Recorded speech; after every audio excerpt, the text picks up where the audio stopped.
Good morning students. उस दिन हमने कंपनी लॉ शुरू कर लिया था। उस दिन हमने देखा थोड़ा सा कि कंपनी की हिस्ट्री क्या है, कंपनी की डेफिनेशंस क्या हैं, कंपनी के जो फीचर्स हैं वो क्या हैं। कंपनी एक आर्टिफिशियल पर्सन है, इनकॉर्पोरेटेड बॉडी है, कंपनी की कॉमन सील होती है, लिमिटेड लायबिलिटी होती है, परपेचुअल सक्सेशन है और कंपनी का अपने मेंबर से अलग अस्तित्व होता है। लेकिन अब हम थोड़ा सा देखेंगे कि कंपनी और पार्टनरशिप में क्या फर्क है। कंपनी, जैसे मैंने उस दिन आपको बताया था, framed and registered under this act और एनी प्रीवियस लॉ। इस एक्ट में या प्रीवियस लॉ में जो रजिस्टर्ड की गई है उसे हम क्या कहते हैं, कंपनी जो है वो कहते हैं। लेकिन कंपनी जो है वो पार्टनरशिप की इम्प्रूवमेंट है। पार्टनरशिप में पैसे की शॉर्टेज थी, लोगों की ह्यूमन रिसोर्सेज की शॉर्टेज थी और बहुत बैंक से लोन लेना जो है वो मुश्किल था। तो बड़ी सारी कमियां थी जिनको पूरा करने के लिए जो है वो कंपनी के बारे में सोचा गया था। तो हमने अभी तक सारे पढ़े हैं, sole proprietorship, partnership and company. लेकिन अब हम डिटेल में कंपनी एक्ट 2013 जो है वो कर रहे हैं, जो कि 2015 से इम्प्लीमेंट हुआ। लेकिन हम अब देखेंगे कि पार्टनरशिप में और कंपनी में जो है वो क्या डिफरेंस है। आप सभी को वैसे तो मालूम है कि कंपनी पर मैंने जैसे अभी बताया कि कंपनी पर कंपनी एक्ट 2013 जो है वो इम्प्लीमेंट होता है, और जबकि पार्टनरशिप के ऊपर पार्टनरशिप एक्ट 1932 जो है वो इम्प्लीमेंट होता है। लेकिन इससे पहले जरा सा हम ये भी देख लेते हैं कि पार्टनरशिप क्या है। पार्टनरशिप व्हेन टू और more persons carry a business for the purpose of profit sharing and there is agreement between these persons to share the profit. This business is carried on by all or any of them acting for all. यानी कि जब कोई व्यवसाय चलाया जाता है, दो या दो से अधिक व्यक्ति मिलकर जो है वो कोई एग्रीमेंट करते हैं, व्यवसाय चलाते हैं, उसका प्रॉफिट जो है वो शेयर करते हैं, तो उसको हम जो है वो पार्टनरशिप कहते हैं। और पार्टनरशिप पर जो है पार्टनरशिप एक्ट 1932 जो है वो लागू होता है। तो मेंबर्स का नंबर जो है कंपनी के केस में, प्राइवेट कंपनी में 2 और मैक्सिमम जो है वो 200 तक जो है वो हो सकता है, और पब्लिक कंपनी में मिनिमम नंबर्स जो है वो 7 और मैक्सिमम जो है वो कितना भी हो सकता है। और मेंबरशिप पार्टनरशिप में भी मिनिमम मेंबर्स तो 2 ही हैं, 2 मेंबर्स जो कॉन्ट्रैक्ट करने के योग्य हैं, अनुबंध करने के योग्य हैं। यानी दोनों मेंबर्स जो हैं वो मेजर हैं, दोनों मानसिक रूप से स्थिर हैं और उनके अगेंस्ट किसी भी प्रकार का कोई कोर्ट का कन्विक्शन जो है वो नहीं चल रहा है, तो हम कहेंगे कि वो कॉन्ट्रैक्ट करने के काबिल हैं। तो उनकी भी न्यूनतम संख्या जो है वो 2 चाहिए। एक माइनर और एक मेजर मिलकर जो है वो पार्टनरशिप नहीं बना सकते हैं। तो एक नॉर्मल व्यक्ति और दोनों नॉर्मल व्यक्ति जो है वो मिलकर पार्टनरशिप बना सकते हैं। लेकिन इसमें जो है बैंकिंग के केस में मिनिमम मैक्सिमम जो है 10 मेंबर्स हो सकते हैं, और अन्य किसी दशा में 20 मेंबर्स जो हैं वो हो सकते हैं। और कंपनी के केस में इनकॉर्पोरेशन और रजिस्ट्रेशन करवाना जो है वो जरूरी होता है, जबकि पार्टनरशिप में जो है वो आपका पार्टनरशिप का रजिस्ट्रेशन करवाना जरूरी नहीं होता। हालांकि पार्टनर्स जो है अपनी कन्वीनियंस के लिए, फ्यूचर रेफरेंसेस के लिए, फ्यूचर डिस्प्यूट्स को अवॉइड करने के लिए जो है वो पार्टनरशिप डीड जो है वो बनाते हैं और अपने आप को रजिस्टर करवाते हैं, फर्म्स जो हैं वो रजिस्टर करवाती हैं। लेकिन ऐसा करना जो है कंपल्शन नहीं है। और चौथी बात की कंपनी में जो है सेपरेट लीगल एंटिटी होती है। उस दिन मैंने आपको बहुत डिटेल में बताया था, सोलोमन एंड सोलोमन का केस भी करवाया था कि जैसे ही कंपनी की इनकॉर्पोरेशन होती है वैसे ही कंपनी और उसके सदस्यों के बीच में एक इनकॉर्पोरेट विल जो है वो पड़ जाता है। उसकी जो अस्तित्व है वो अपने सदस्यों से क्या हो जाता है, अलग जो है वो हो जाता है, यानी जो सदस्य हैं उनकी लायबिलिटी लिमिटेड हो जाती है। जबकि पार्टनरशिप में ऐसा नहीं होता। जो पार्टनर्स हैं और पार्टनरशिप फर्म है उसमें कोई डिफरेंशिएशन नहीं की जाती, दोनों जो है वो एक ही होते हैं। और लायबिलिटी की बात करें तो कंपनी के केस में जो लायबिलिटी है वो आपकी सीमित है, दायित्व जो है वो सीमित है। जबकि पार्टनरशिप के केस में आपका दायित्व जो है वो असीमित है। अगर किसी वजह से कंपनी दिवालिया हो जाती है तो सभी पार्टनर जो हैं वो व्यक्तिगत रूप से भी उत्तरदायी होते हैं, संयुक्त रूप से भी उत्तरदायी होते हैं, उनकी व्यक्तिगत संपत्ति भी जो है वो उत्तरदायी होती है। और मैनेजमेंट की बात करें तो शेयर होल्डर्स को डे टू डे मैनेजमेंट में पार्टिसिपेट करने का अधिकार नहीं होता। वो अपने लीगल रिप्रेजेंटेटिव्स को चुनते हैं जिनको हम बोर्ड ऑफ डायरेक्टर्स या डायरेक्टर्स के नाम से जो है वो जानते हैं। और जबकि पार्टनरशिप फर्म में हर एक मेंबर को मैनेजमेंट में पार्टिसिपेट करने का अधिकार जो है वो होता है और इस अधिकार को छीना नहीं जा सकता। Transfer of interest, transfer of interest जो है वो बहुत इम्पोर्टेंट पॉइंट है। इसमें कंपनी में जो है हम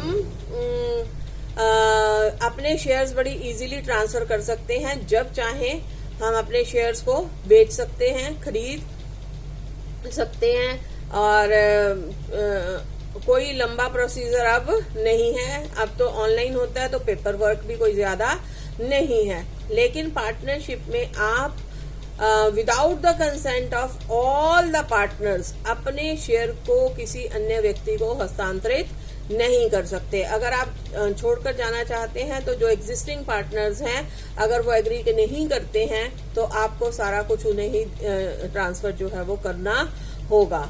और शेयर होल्डर्स जो हैं, प्रत्येक अंशधारी जो है वो अपने काम से अन्य अंशधारियों को क्या कर सकता है, बाइंड नहीं कर सकता, इंडिपेंडेंट होते हैं। लेकिन अगर कोई फर्म के बिहाफ पर काम एक पार्टनर करता है तो उसके लिए बाकी सभी पार्टनर जो है वो क्या होते हैं, कार्यबद्ध जो है वो होते हैं, बाइंड जो है वो होते हैं। और ऑडिट, कंपनी के लिए ऑडिट करवाना जो है वो जरूरी है, चाहे वो पब्लिक कंपनी है चाहे वो प्राइवेट कंपनी है। पार्टनरशिप फर्म में कुछ लीगल पॉइंट्स हैं, उन पर जो है ऑडिट करवाना जो है वो जरूरी होता है, या टैक्स पॉइंट ऑफ व्यू से कुछ केसेस में करवाना जरूरी होता है। वैसे इसमें कोई कंपल्शन नहीं है, आप बिना ऑडिट करवाए भी जो है उसको चला सकते हैं। और कॉन्ट्रैक्ट, एक शेयर होल्डर जो है वो कंपनी से क्या कर सकता है, कॉन्ट्रैक्ट कर सकता है।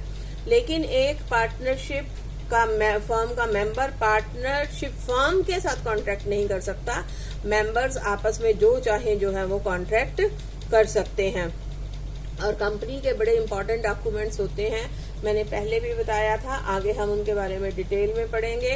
Article of association, memorandum of association, जिनको बदलना जो है वो बहुत ही मुश्किल होता है। विशेष परिस्थितियों में कुछ प्रावधानों का पालन करते हुए कंपनी एक्ट के उनको बदला जा सकता है, यानी कि उनको बदलना जो है वो बहुत ही मुश्किल होता है।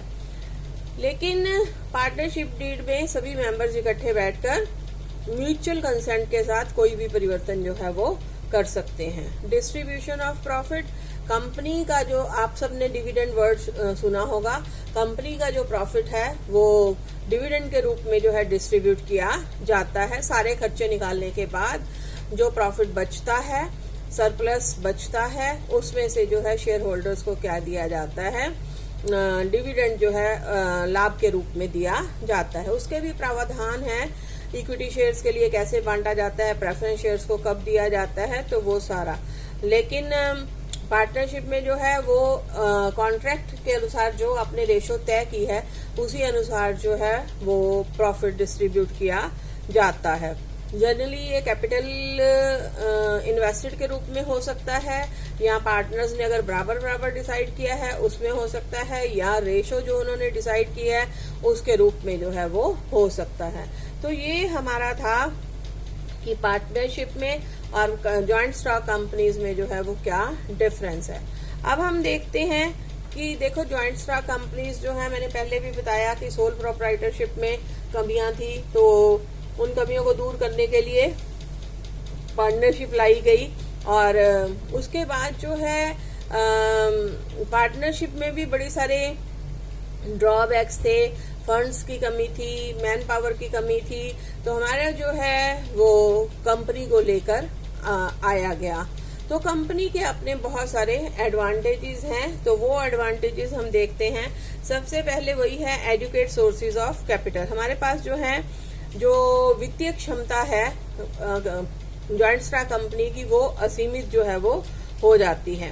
आप शेयर्स इशू करते हैं, देश के किसी भी कोने में से शेयर होल्डर्स जो हैं वो अप्लाई करते हैं और कैपिटल में जो है वो कंट्रीब्यूट करते हैं। कोई भी व्यक्ति शेयर्स परचेज कर सकता है और कंपनी के पास जो है वो इकट्ठी होती रहती है। तो शेयर होल्डर्स का नंबर ज्यादा होने की वजह से एक अच्छा अमाउंट जो है वो एकत्रित किया जा सकता है। और अगर कम कीमत रखी जाए शेयर्स की फेस वैल्यू, तो जो आम साधारण व्यक्ति है वो भी शेयर्स में इन्वेस्ट करने के लिए तैयार हो सकता है। छोटे से छोटा अमाउंट 500, 1000, 5000, 10,000 जो है वो भी इन्वेस्ट कर सकता है। तो पूंजी के अभाव में कंपनी का कोई भी काम जो है वो रुकता नहीं है। दूसरा जो कंपनी की सबसे बड़ी एडवांटेज है वो है लिमिटेड लायबिलिटी।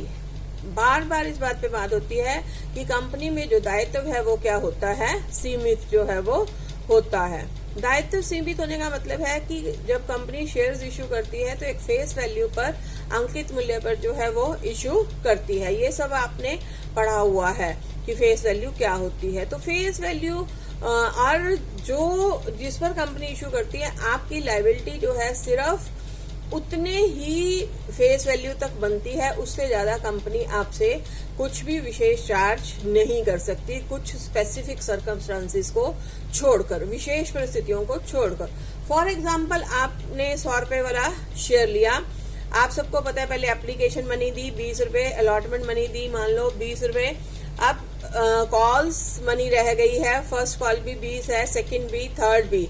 तो जितना अमाउंट कंपनी ले चुकी है, जैसे 40 रुपीज ले चुकी है मान लो, या 60 रुपीज ले चुकी है, तो बैलेंस जो है 40 रुपीज या 60 रुपीज जो भी ड्यू बनता है कंपनी की तरफ वही ले सकती है। जो बात की पार्टनरशिप डीड में, पार्टनरशिप में मिसिंग होती है। पार्टनरशिप में क्या होता है कि आप अगर मान लो पार्टनर, सबसे पहले जो है हानि की पूर्ति पार्टनर्स के लाभों में से करने की कोशिश की जाती है। लोन की रिपेमेंट भी जो है पार्टनर्स के शेयर में से करने की कोशिश की जाती है। और अगर पार्टनर्स का शेयर जो है वो सफिशिएंट नहीं होता तो उनकी व्यक्तिगत संपत्तियों को भी जोड़ लिया जाता है। और मान लो कि एक पार्टनर आपका इंसॉल्वेंट हो जाता है और बाकी पार्टनर सॉल्वेंट हैं, तो उनकी सिर्फ संपत्तियां जो हैं वो ऐड की जा सकती हैं और देनदारों की क्या की जाती है, पेमेंट की जाती है। जबकि कंपनी में ऐसा नहीं होता। जो सिक्योर्ड लोन्स हैं उनकी सिक्योर्ड लोन्स के अगेंस्ट, लेकिन यहाँ मैं बताने का पर्पज ये है कि लायबिलिटी क्या होती है, लिमिटेड होती है, इसलिए किसी बात का खतरा नहीं होता कि कल को कंपनी फेल हो जाए या व्यवसाय ना चले तो शेयर होल्डर्स को जो है वो अनलिमिटेड पैसे की पेमेंट करनी पड़ेगी, ऐसा नहीं होता। उसके बाद जो इसकी प्लस पॉइंट है कंपनी का वो है परपेचुअल एग्जिस्टेंस, यानी स्थायी अस्तित्व। कंपनी का अस्तित्व जो है वो स्थायी होता है, इसके ऊपर मेंबर्स के आने का, जाने का, मरने का कोई प्रभाव जो है वो नहीं पड़ता। उस दिन भी मैंने आपको बताया था मेंबर्स में come, members may go, but company will go forever. और यहाँ तक भी उन्होंने कहा कि अगर कंपनी की जनरल मीटिंग हो रही है, हाइड्रोजन बॉम्ब गिर जाता है, प्रोफेसर ग्रोवर कहते हैं, तो भी कंपनी के सारे सदस्य मर जाते हैं तो भी कंपनी का अस्तित्व जो है वो बना रहता है, उसमें किसी प्रकार का कोई परिवर्तन नहीं होता। लेकिन पार्टनरशिप में आपने पढ़ा है जैसे ही किसी मेंबर की डेथ होती है या वो इंसेन पागल हो जाता है या दिवालिया हो जाता है तो उस केस में अनुबंध के खत्म होने का खतरा जो है वो रहता है, साझेदारी भंग हो जाती है, पार्टनरशिप जो है वो डिसॉल्व जो है वो हो जाती है। और इसी वजह से जो कंपनी है उसको प्रेफर किया जाता है। उसके बाद transferability of shares. Transferability of shares भी जो है वो एक बड़ा इम्पोर्टेंट है कि इसमें बिना किसी की कंसेंट से, बिना किसी को पूछे, आपने किसी को पूछना नहीं है, आपने किसी को बताना नहीं है, आप जब चाहें शेयर्स को क्या कर सकते हैं, ट्रांसफर कर सकते हैं। पहले जो है शेयर्स एक पेपर होता था, उसके द्वारा उसको आपको फिलअप करना होता था, ट्रांसफर और ट्रांसफरी के सिग्नेचर्स होते थे। लेकिन आजकल तो आप बैंक अकाउंट की तरह आपकी कॉपी बन जाती है, आप ऑनलाइन जो है वो शेयर्स को ट्रांसफर कर सकते हैं। और शेयर्स को ट्रांसफर करना जो है वो बहुत ही आसान काम है। लेकिन पार्टनरशिप में जो है वो शेयर्स को ट्रांसफर करना बहुत मुश्किल काम है। बिना सभी की कंसेंट के आप अपना शेयर हिस्सा जो है वो ट्रांसफर नहीं कर सकते। और diffusion of risk. Diffusion of risk जो है आपकी जो शेयर होल्डर्स हैं उनका दायित्व सीमित है, उनके नंबर्स के ऊपर कोई बाइंडिंग नहीं है, तो जो रिस्क है वो बढ़ जाता है। जितने ज्यादा शेयर होल्डर्स होंगे उनमें बढ़ जाएगा। और दूसरी बात, फेस वैल्यू तक सीमित है, इसलिए कोई विशेष खतरा जो है वो नहीं होता। तो कंपनी जो है ज्यादा रिस्की वेंचर्स में पार्टिसिपेट कर सकती है, रिस्क ले सकती है। आपने पढ़ा है कि एंटरप्रेन्योर जितना रिस्क लेता है उतना ज्यादा जो है वो प्रॉफिट अर्न करता है। तो जोखिम लेने की पूरी संभावना इसमें जो है वो सहन करने की होती है और कंट्रीब्यूट जो है वो कंपनीज इसकी तरफ करते हैं। Incentives to large scale production. बड़ी मात्रा में उत्पादन को प्रोत्साहन, बड़ी मात्रा में जो है उत्पादन को प्रोत्साहन मिलता है। यहाँ पर आप नेचुरल है, इतनी देर से हम एक ही बात कर रहे हैं कि फंड्स की कोई कमी नहीं होती, शेयर होल्डर्स होते हैं, डिवेंचर होल्डर्स होते हैं, बड़े लेवल पर काम करते हैं, बैंक से लोन मिलना आसान होता है, शेयर होल्डर्स के नंबर पे कोई रिस्ट्रिक्शन नहीं है। तो ये सारी चीजें जो है फाइनेंस को वाइडर करती है, स्कोप को। तो जितना ज्यादा आपके पास फाइनेंसेस होंगे उतने बड़े आप प्लांट्स लगा सकते हैं, मशीनरी लगा सकते हैं, उतनी ज्यादा जो है वो आप प्रोडक्शन कर सकते हैं। और सबसे बड़ी बात है, आपने भी देखा होगा, अगर आप कोई बल्क बाइंग करते हैं किसी भी चीज की, बल्क बाइंग मतलब आप ज्यादा सामान खरीदते हैं, तो आपको वो माल जो है वो सस्ता मिलता है। अब कंपनी के पास सफिशिएंट फंड्स हैं, कंपनी गुड्स को परचेज करती है, रॉ मटेरियल परचेज करती है, तो उसे वो माल जो है वो क्या पड़ता है, सस्ता पड़ता है। इसी तरह बेचने में भी कंपनी भेजती है माल, ट्रांसपोर्टेशन कॉस्ट भी क्या हो जाती है, कम जो है वो हो जाती है। तो ये सारी चीजें हैं कि सभी तरह की जितने भी फंक्शंस हैं उन सब में जो है आपको क्या मिलता है, फायदा जो है वो मिलता है। और फिर पब्लिक कॉन्फिडेंस, जनता का विश्वास जो है वो बनता है। जनता का विश्वास जो है वो बहुत इम्पोर्टेंट है। अगर जनता का विश्वास नहीं होगा कंपनी में, तो कंपनीज में लोग जो है वो पैसा इन्वेस्ट नहीं करेंगे। तो पैसा इन्वेस्ट करने के लिए विश्वास का होना जरूरी है। कंपनी जो है अपने पैसों का, एक एक पैसे का पाई का हिसाब रखती है और फिर कंपनी के अकाउंट्स जो है वो ऑडिट किए जाते हैं। जब ऑडिट करने से लोगों को विश्वास हो जाता है कि ये अकाउंट्स जो है वो बिल्कुल सही है, और ये अकाउंट्स जो है स्वतंत्र ऑडिटर के द्वारा जो है वो वेरीफाई किए जाते हैं, जो पूर्ण रूप से स्वतंत्र होता है, जिसके ऊपर कंपनी का कोई प्रेशर जो है वो नहीं होता। तो ये सारी चीजें हैं। Appointment of able and experienced experts natural है कि आप ध्यान से देखें कि कंपनी के पास बहुत सारे सोर्सेज होते हैं, सोर्सेज होने की वजह से वो एक्सपर्ट्स को अपॉइंट कर सकती है, वो उतनी सैलरी देने के काबिल जो है वो होती है। जो एक्सपर्ट्स हैं उनको हमें मोटी रकम जो है वो पे करनी पड़ती है, और सिर्फ कंपनी ही ऐसा कर सकती है कि वो विशेषज्ञों को जो है विशेष सुविधाएं जो है वो दे। तो छोटे जो स्मॉल स्केल एंटरप्राइजेस हैं, पार्टनरशिप हो गई, सोल प्रोप्राइटर हो गई, उनके लिए ये काम जो है वो मुश्किल है। Stimulus to small saving. Company मैंने उस दिन भी बताया था कि एक नदी की तरह है जो रेगुलर जो है वो फ्लो करती रहती है। तो जनता को आमंत्रित करती है, जनता अपनी छोटी से छोटी सेविंग्स के लिए शेयर्स खरीद सकती है, उसका बेनिफिट उठा सकती है। तो वो पैसे भी जो है, जो रुपया होता है या अमाउंट होता है शेयर्स का, वो एक ही बार में नहीं मांगा जाता, डिफरेंट डिफरेंट कॉल्स में जो है वो मांगा जाता है। तो छोटी छोटी बचत करने का आम लोगों को क्या मिलता है, समय जो है वो मिलता है। थोड़ी आमदनी वाला व्यक्ति भी जो है वो क्या कर सकता है, शेयर्स खरीद सकता है। आपने ऐड भी देखी होगी, एक ऐड आती है, वो कहता है कि मेरे पास तो सिर्फ 6,000 रुपए हैं, तो मैं इनको कहाँ इन्वेस्ट कर सकता हूँ। तो आप बड़े सारे ऐसे संसाधन हैं जिनमें आप क्या कर सकते हैं, कंपनीज में आप इन्वेस्ट कर सकते हैं, प्रॉफिट जो है वो अर्न कर सकते हैं। उसके बाद आपने मैनेजमेंट में पढ़ा होगा, management as a profession. Management profession कैसे बना? मैनेजमेंट प्रोफेशन जो है वो सिर्फ कंपनीज की वजह से बना। कंपनीज ने मैनेजमेंट को जो है वो प्रोफेशन बनाया। देखो, जो सोल प्रोप्राइटरशिप थी उसमें इनहेरिटेंस थी।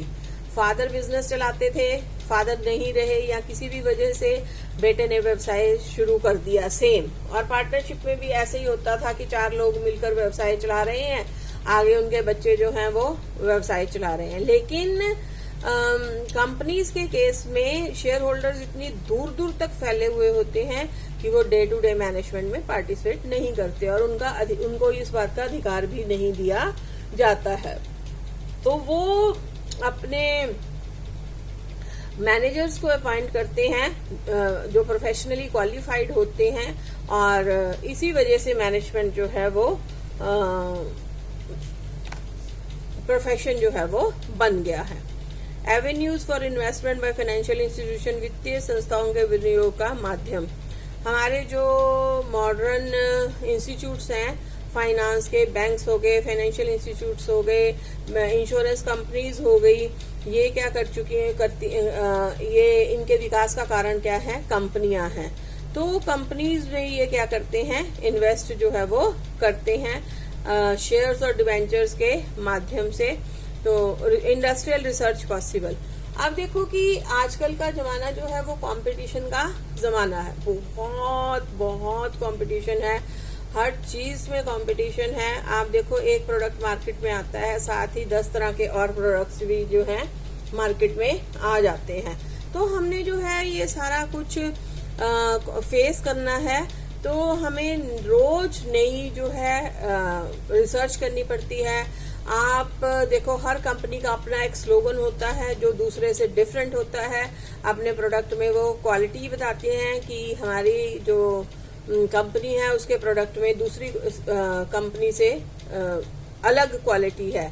और कई आप एड्स भी देखोगे तो उनमें पीछे रिसर्च सेंटर्स बने होते हैं, जैसे कॉलगेट है, ज्योति लेबोरेटरीज हैं। तो उन सब के ऐसे, वो टीवी की बात हम कर रहे हैं, वैसे सारी कंपनीज में रिसर्च जो है वो रेगुलर चलती रहती है। आप मोबाइल्स का देखो, रोज नया मॉडल आ जाता है, नया फीचर आ जाता है। तो इसके लिए क्या चाहिए, रिसर्च जो है वो होनी